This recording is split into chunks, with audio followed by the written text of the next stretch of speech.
Konnichiwa. Bienvenue chez Balade Sonore, la maison de Balade Sonore.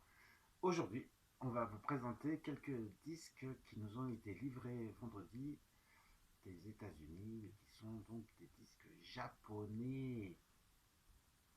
Alors, on voulait vous parler d'abord de Pacific Breeze. Vous savez, cette compilation sortie l'année dernière qui couvre un large spectre de ce qu'on peut appeler la city pop japonaise des années 80. Et donc le volume 1, il est revenu en stock, il est disponible. Et le volume 2, on va vous montrer la jolie pochette.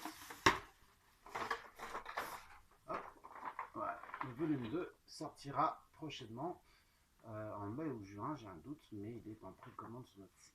Donc si vous avez aimé le volume 1, foncez sur le volume 2. Si vous ne connaissez pas encore le volume 1, allez-y. En parlant de city pop, on a reçu aussi de nouveau du stock sur le Piper. Voilà, Piper Summer Breeze. On a tous envie d'un Summer Breeze, c'est pas pour tout de suite. Et donc le Piper, il est de nouveau en stock et c'est l'édition colorée. C'est une petite gâterie qui fait du bien aux yeux. Regardez ce rose. Il y a un poster avec et on a reçu un autre Piper, voilà, qui était attendu pour le mois d'avril. Il est arrivé, il n'est même pas en retard celui-là. Et un troisième Piper est en cours de fabrication et aussi en précommande sur notre site. Piper, c'est quoi? C'est city pop, mais pas que, parce qu'il y a un petit côté soft rock, il y a un côté pop. Ouais, toujours comme beaucoup de productions japonaises des années 80, toujours sur le fil du kitsch, mais tellement bien produit, tellement bien senti qu'on aime beaucoup. On va vous parler aussi de Ghibli, les studios Ghibli. Donc peut-être que vous profitez du confinement pour vous refaire l'intégrale Ghibli, qui est dispo en streaming via Netflix.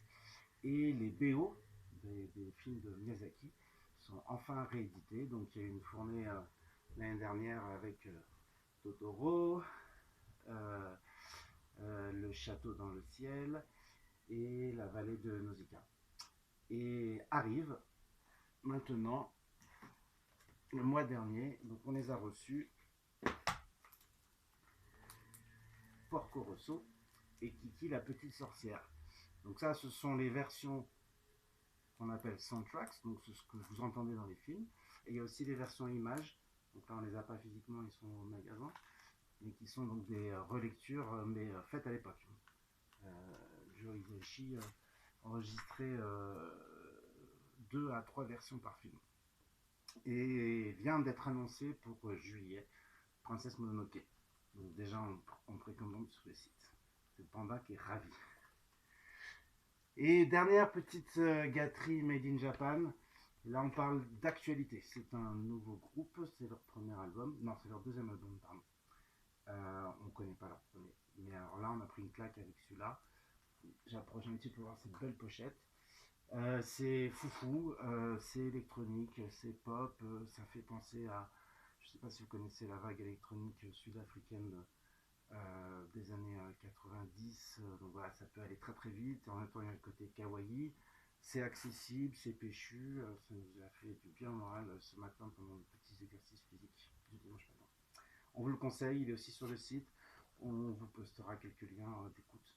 Voilà, et puis aussi dernier point, Japon, chez Light in the Attic, donc avec Empire of Signs, ils ont lancé donc une série Japan Archival, et donc il y a, voilà, on retrouve certains disques que vous avez déjà vus dans nos bacs, Osono, la compilation Evanetry, Ongaku pour la partie ambiante, et tout ça pour vous dire que grand classique de japonais ambiante des années 80, Yoshimura. L'album Green va être enfin réédité en vinyle et ça sera pour le mois de juin, aussi en précommande sur le site. Voilà, un petit peu, il est là, pardon, il est là en haut. Voilà, aussi un coup de cœur. Voilà, si vous avez des questions, commentez la vidéo, envoyez-nous des messages et puis on vous fait des gros bisous. Arigato!